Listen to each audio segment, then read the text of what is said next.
Right, what can you do to your Punisher 4 to make it successful on its first run, or any RC basically on its first run? Guys, in this video I'm going to give you a couple of tips and tricks, things I do to your my own RC or your RC, depending on which way you want to look at it, to make sure you get the best experience you can and give you a little bit of mindset when you pull that trigger, you think things are going to go well. Right, come on then.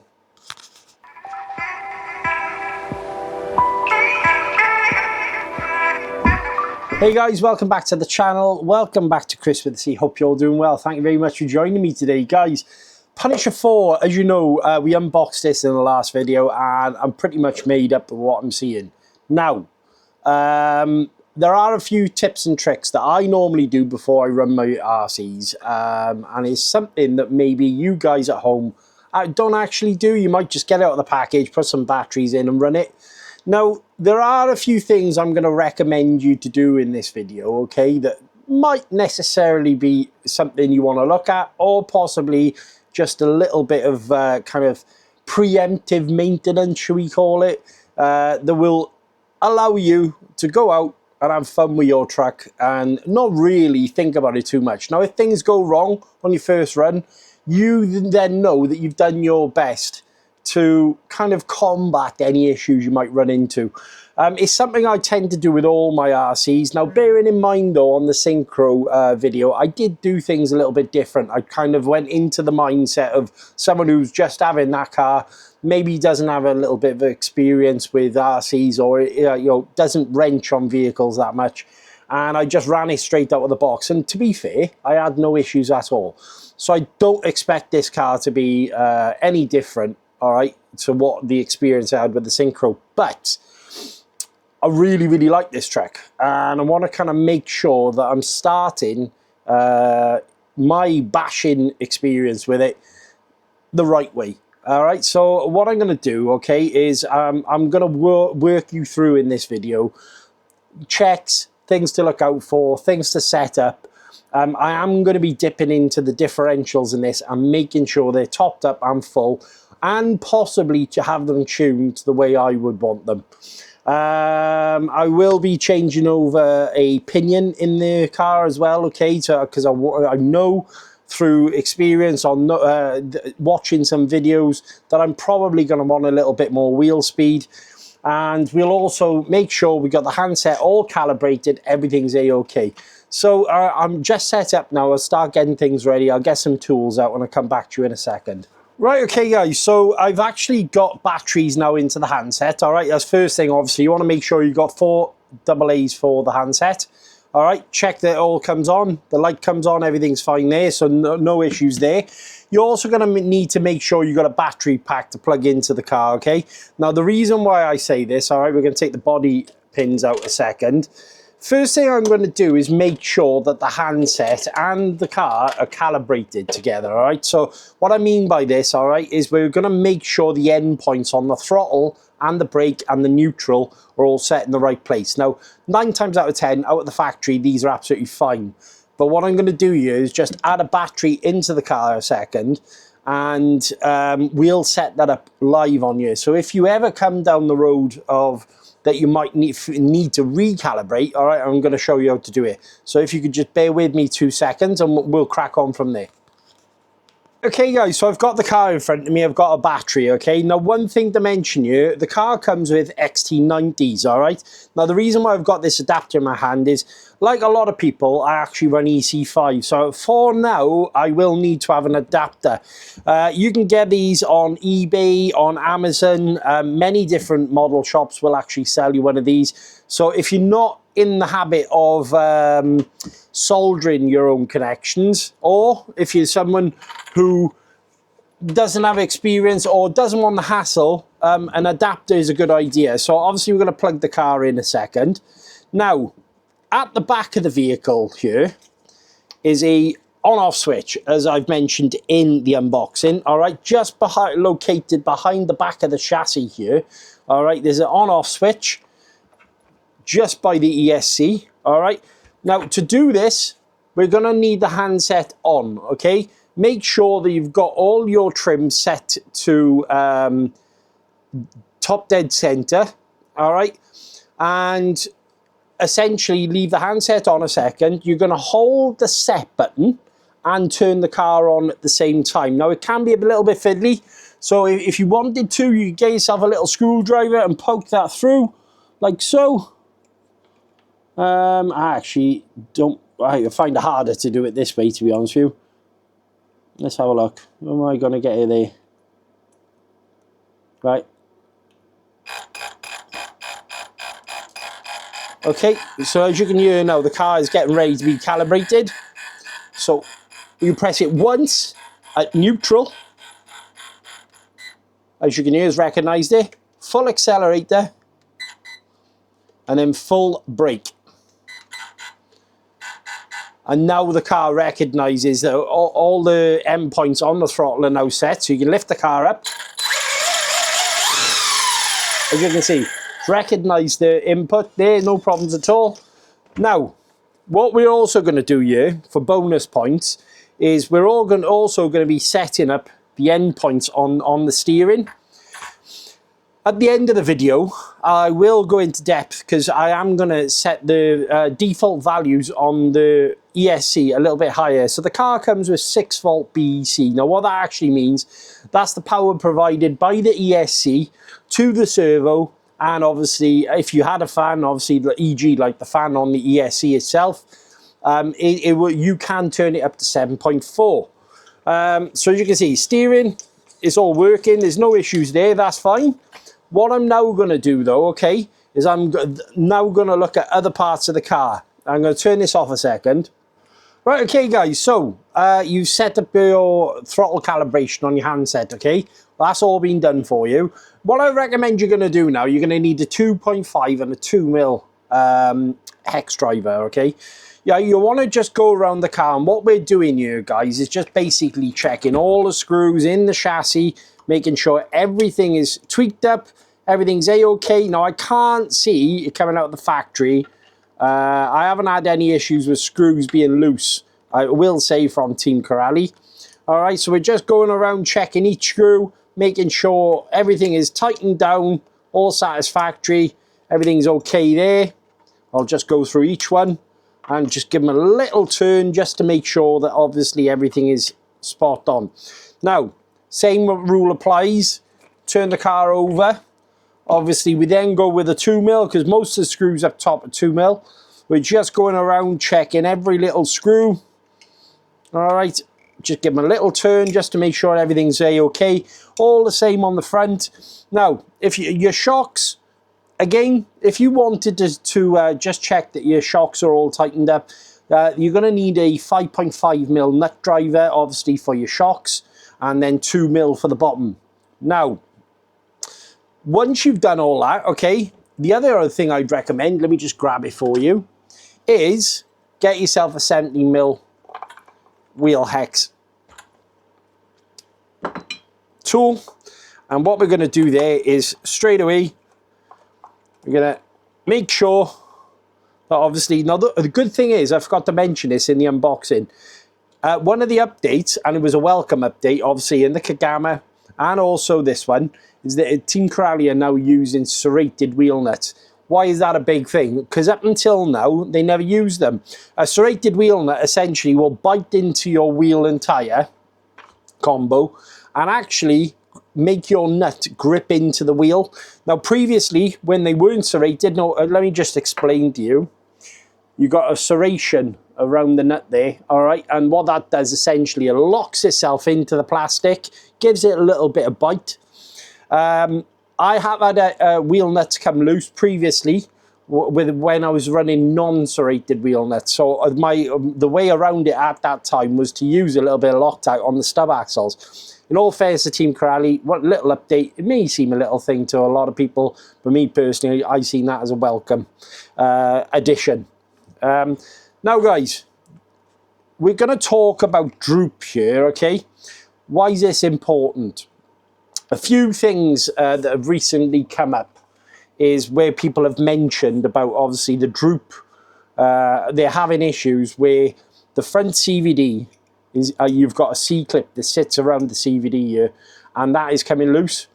So, after talking to the guys at Team Corrali, what they've actually turned around and said is if you set your droop correctly, and I'll do a close-up on this in a second for you so you're able to see.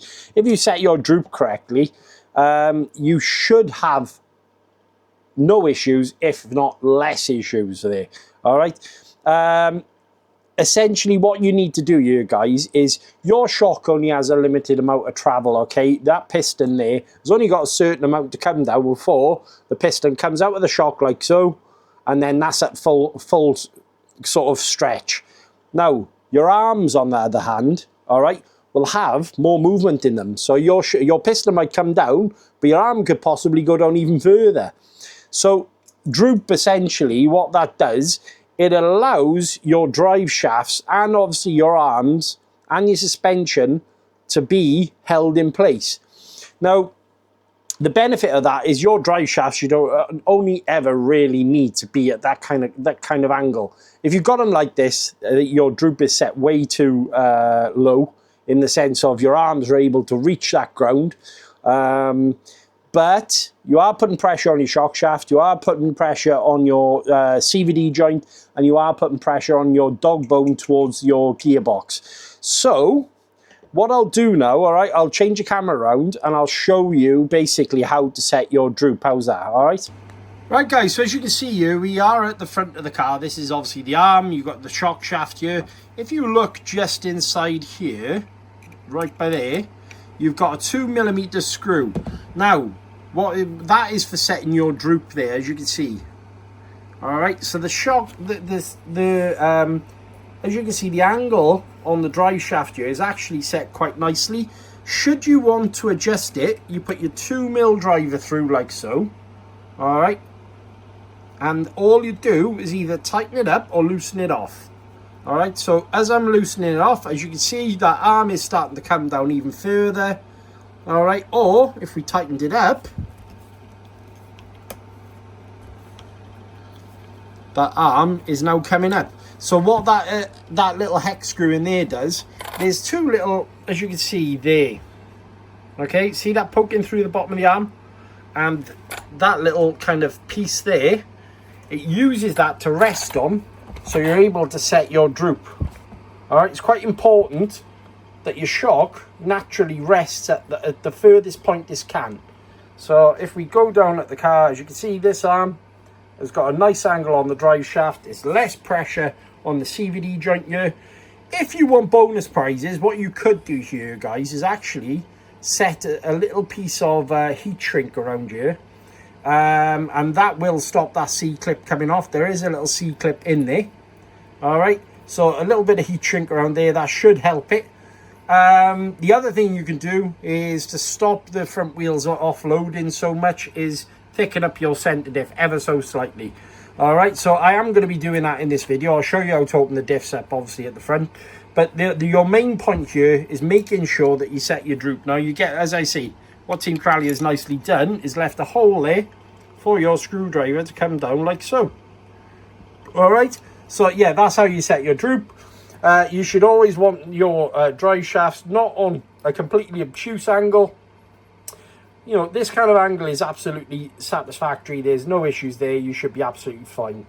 But yeah, just a little tip there on droop, and the same rule applies for the rear as well. So I'm going to carry on and do this now. What I'll do, guys, I'll put you on a time lapse in a second, because I'm going to set the droop around the car. I'm then going to go ahead and I'm going to open up the front differential, because I want to check the differential fluid on the front, middle and rear of the car. All right, and that way then obviously I'll go through it and I'll explain to you why I'm doing this.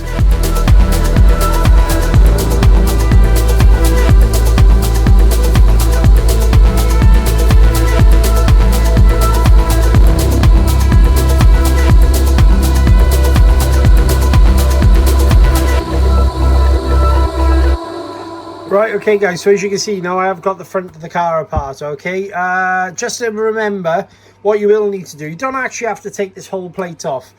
4 screws just to gain access to the hinge pin holder here. Alright, so there's 2 screws holding the hinge pin holder in. Then I remove 2 screws from the top of the diff case here. Alright, there's 2 screws that sit in there. and then I loosened off them there, okay? So I haven't totally removed them, and that gives us access to the differential. Now, what I'm going to do is open this up a second. Make sure you don't lose the shim, because it is shimmed. And remember, when putting it back into the vehicle, it is the crown gear to the left, okay? Always the crown gear to the left. But I'm just having a look inside. There is a little bit of grease in there. I might add a little bit more. I want to open this up now. Now, you're going to need your manual for this, guys. I'll go to the page on the manual and we'll check that out now. Right, okay, so I got my manual out, guys. One thing I like about Team Corrali is that their manuals are very, very easy to read. So they do have a differential sort of a guide then on how to top them up, what they should be like, and sort of what fluids. Now, you've got front, centre, and on the page over, so pages 12, 13, and 14 are related to taking the differentials out. Okay, what they will tell you here, so in the rear, you're looking at 20k, so they're recommending 20k for the rear, 100k for the centre, and 30k for the front. All right, so I think I'll probably stick with 30k in the front. I might go, let's have a look. I might go possibly 200 in the centre, and I might go a little bit lighter in the rear, just to help the car turn a little bit. I'm going to open this up now a second, and we'll just quickly check how much diff oil is in here, okay? So this will be quite interesting. I want to say a huge thank you to each and every one of you obviously out there as well, watching all these videos. Guys, I do this as a hobby. I am an enthusiast, okay? So I'm not here to kind of tell you anything that isn't my honest thoughts, okay? I have had a few people recently saying, oh, you must be getting paid loads of money, this, that, the other. Not the case, guys. Really isn't the case. I've got a full-time job, and I do these videos, one, because I enjoy the hobby myself, two, because I like sharing the knowledge with you guys. So if you're thinking that YouTube is a profitable thing, you'd be exceptionally wrong. Now, I have had a lot of help from you guys watching all the videos. All right. I will say any money that I have earned so far, I'm really, truly grateful, because everything you see in the background here, all right, sort of the shed and everything and the workshop, is all down to you guys watching the videos. Now, differentials are open. The good thing is here, actually, I don't know if the camera will pick that up, there is plenty of diff oil in there, so that's not a bad thing. It's a little bit less than what I would normally put in there, so I might top this up now. And what I am going to do, though, is I am definitely going to top up the centre diff, all right, and put a slightly thicker fluid in there just for my driving style, guys, okay? And just to make sure that the car runs smoothly first time. So give me 2 seconds, I'll grab the differential oils I need and I'll come straight back to you. Okay, so I've got my 30,000 diff weight oil here, guys. I'm literally just going to top it up ever so slightly. All right, I want it just so the diff oil is essentially crowning over the top of the gears. You don't want any more than that. I didn't need a great deal, I'll be fair, okay? Once it's settled down, I will give top marks to Corrali. That diff was more than full, so I'm just making sure that I've got plenty in there. I will say, is something I've noticed with the guys at TC, is I don't essentially have dry differentials, unlike maybe some of the other brands that I've used. I have found some of them to be, shall we say, a little bit stringent when it comes to the amount of diff oil they put in. Guys, remember, obviously, you don't want any, where your screws go in, make sure you keep all your differentials oil clear from those holes, because you don't want it hydrolocking. And if you're going to use an electric screwdriver like myself, all right, only go so far. You want to crank the rest down in a star pattern, so top left, bottom right, top right, bottom left, all right? So basically like a star pattern. I'm just going to make sure this is all sat down properly. So again, all I'm doing is putting them in I'm not putting them one after each other. I'm going opposite directions. And you're probably at home thinking, well, why are you doing this, Chris? Pure and simply, guys, okay, I would rather have my eye over something, and I know that when I pull that trigger, the car is A-okay, everything's fine. I have found with these differentials as well, if you're going to be running it on 4S, they're more than enough, guys. I haven't had any issues with my 4S diffs. So get yourself your 2mm driver then, and all you're doing is cranking it down in a star pattern.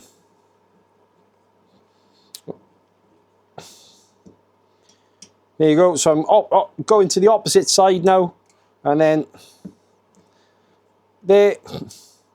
And you don't want to over tighten. And what you should end up with is an absolutely silky smooth differential. No issues at all there. I'm going to pop this back into the car now, and then we'll move on to the centre diff, and we'll go from there. I'll see you in a sec.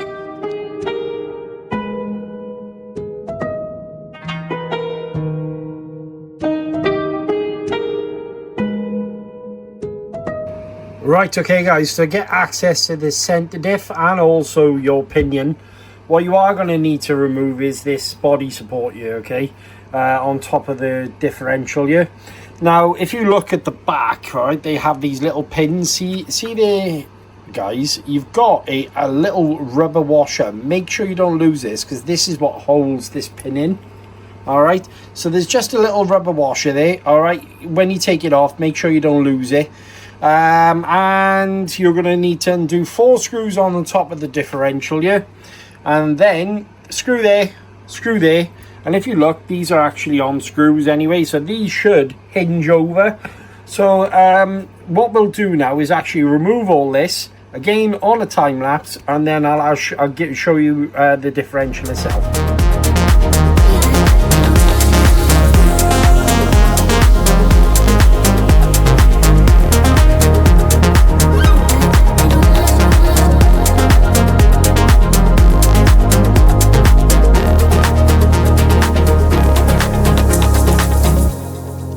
Right guys, so as you can see, I've got the centre differential out here, and I've also taken the 13 tooth pinion off. Now the reason why I've done this, okay, out of the box, it's geared quite moderately on a 13 tooth. Now I have a brand spanking new 17 tooth pinion there, as you can see.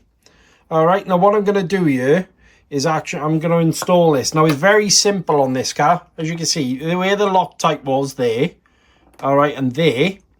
All right, that is the 13 tooth. So you've got 13, 15, and 17. We're going for the 17, so it's going to be this hole and this hole there. I'm going to put that on now a second, and then what we'll do is the centre differential I've already checked. That's absolutely fine. I'm going to Loctite these in. I'm going to put the 17 tooth in. I'm going to put the differential back in the car, and then I'll move on to the rear, and then we'll go from there. Right, okay guys, so that's all installed there. Just wanted to quickly show you. As you can see, mesh is absolutely perfect, so I've got no issues with that at all. All right, so now we're going to re-add this into the vehicle. But yeah, we're going to be running the 17 tooth. I'm going to see how it feels. Fingers crossed, yeah, the car should fly along. Right guys, well you might be wondering what I'm doing here, okay? As you can see, I've removed the pillow ball setup, the hub, from the arms, and I pulled the drive shaft out, okay? Now, where people are having problems is these C-clips, as you can see there. Now, I'm going to a little trick here, okay, will actually help that C-clip to stay in its place, because a lot of people have complained about them coming apart. I actually think, but with setting your droop and this little trick in a moment, okay, you should be able to not have any issues at all. So and that little trick, guys, is quite simply a bit of shrink wrap, okay? So we're going to add some shrink wrap on there, and that way then the C-clip should be able to stay on there. All right, so yeah guys, it's a simple fix. Honestly, it's going to cost you what, 10 pence, but yeah, if you're willing to take the time to set your car up properly, this is going to pay dividends for the people who do complain. Guys, and as simple as that, little piece of heat shrink, and we've created a boot to go over it. So I'm going to put this back on the car. I'm going to do the same on the other side. But yeah, simple as that. 10 pence fix. And yeah, that should definitely help the C-clip stay on now.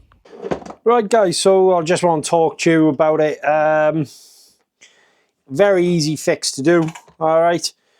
I want to say that just something as simple as doing this by here can actually make or break your experience. So if you're willing to put the time and effort into a vehicle and, you know, spend some time setting it up, I think it's going to make hell of a difference for everyone. Now, essentially, what comes out of the factory, there isn't an issue, as I proved. I did a proof of concept with the Synchro, but it's always worth just checking over the vehicle and you know, if you know there's possibly a slight issue with something, why not take the time out and to actually, you know, go ahead and do it yourself. It's going to take me a grand total of what, a couple of minutes by here just to kind of whip this apart. And yeah, it's going to make all the difference, So I know now that I've done everything in my power to make sure that that part isn't going to play up like people tell me. Now, whether that is something that you want to do at home, that is completely up to you. But me personally, you know, if you're an enthusiast like myself who enjoys using the vehicles the way we do, it's going to cost what, 10p, 10 cents, well, you know, whatever you want to call it. And the peace of mind you get out of it at the end of it, knowing full well that that car is ready to rock and roll, is unbelievable. I'm going to go ahead and finish this up by here. Then we're going to move on. I'm going to turn the BEC values up on the ESC and the punch and check what the brake settings are on. Again, I'll show you how to do that and we'll go from there, guys. But yeah, honestly, for the sake of, you know, literally a little piece of heat shrink, it's going to save the day, isn't it? Right, guys, okay, so we've now set the droop on the vehicle, we've checked over the differentials, we've upgraded the gear. The next step for me, all right, is, by the way, obviously, I've shown you that little hack for the front. Fingers crossed that's going to help, obviously. I'm now going to dive into the ESC. So what I want to do with this is set the BEC value. So I'm going to put my e-glasses on a second. So I do like to turn the BEC voltage up, all right? The car comes with 6 volts out of the box, but you can turn up to 7.4. Now, what that'll actually do, essentially, is make your steering quicker, because that's now working at 7.4. And any fans you've got attached, e.g. the ESC, and if you've got one on your motor, they will also ramp up to a faster rate as well. So if you go to page 4 of your 2ROX 135 ESC manual, all right, there are some options in there showing you what to set up. Now I'm going to change in here by the looks on things. So your first option is running mode, then you've got lipo cells, cut off voltage, we don't want to touch that. ESC thermal protection, again, leave that. Motor thermal protection, leave that. Motor rotation, that's absolutely fine. Option 7, sorry, programmable item number 7, option number 2 is what we want, all right? It comes set with 6 volts, we're now going to change it to 7.4. And the punch out of the box on programmable item number 10, all right, which is your punch, comes at level 3. Because I've actually geared up. Now, why am I doing this? When you gear up, okay, so essentially your 13 tooth is the one the car comes with, essentially is going to give you the most punch, all right, because it's a lower gear ratio. And what that'll actually do is allow more acceleration and less top speed. Now we've put the speed gearing in there, the 17. So what I want to now do is give the car a little bit more push. So I'm now going to go from level 3. I will probably, for the sake of science, take it up to level 5 and see how the car feels. Now, I will dial this back, judging on how the car is. If the car is up in the air and wants to pull wheelies everywhere, well, I will dial it back to number 4. But for now, what I'm going to do is I'm going to plug it in. Now, by the way, guys, these programming cars, they're £10, all right, to buy. They're not expensive. Very easy to use. You take your fan out on your ESC. You plug into the negative, positive, and the white one is your signal, the white cable. It goes in the right-hand side here of the programming card. I'm going to put a battery in. Right, okay, guys, so it's all programmed. Everything's plugged back in. As you can see, the steering now has a lot more speed and power. So that's going to be a lot better for us. And everything else is all set up. So I'm very happy with that. That's, you know, that's all set up. Everything's going to be dandy. So we've got faster steering. As you can hear, the fan is now spinning up even further. So the good thing is here now is we can now call this a day. I'm quite happy with the way the car is now set up. This should be absolutely perfect. The only thing we have left to do is put the aerial back on the car. All right, I'm going to do that in a moment. But she is now ready to rock and roll. Now, what we learned here today, guys? Well, to be honest with you, a bit of TLC will actually help you massively when first getting your car. Checking it all over, checking all the screws, making sure the differentials are fine. I've added a little bit more gearing into the car because obviously I kind of know how I want my cars. I would suggest you guys at home run it on 13, maybe go up to a 15, then go to a 17. I've got a bit of experience with this platform, so I know that essentially I know how far I want to push the motor in ESC. Guys, really happy with the way the car is, and like I say, check over your diffs, check over your screws, turn your voltage up on your ESC, maybe add some gear in. Just generally just go over your car and make sure this is ready to rock and roll for the first time. Guys, I hope you enjoyed the video. This is now ready for its first run. In the next video you will see this flying around probably somewhere like Garth Park, and I'll be enjoying the vehicle for what it is. I hope you enjoyed everything, guys. If you've got any questions, let me know in the comments and I'll do my best to obviously answer those for you. But for now, the Punisher is ready to rock and roll and I'm looking forward to running it. Guys, if you've got any suggestions for videos, again, let me know in the comments. Check the box for more videos. Till next time, stay awesome, guys. I'll catch you later.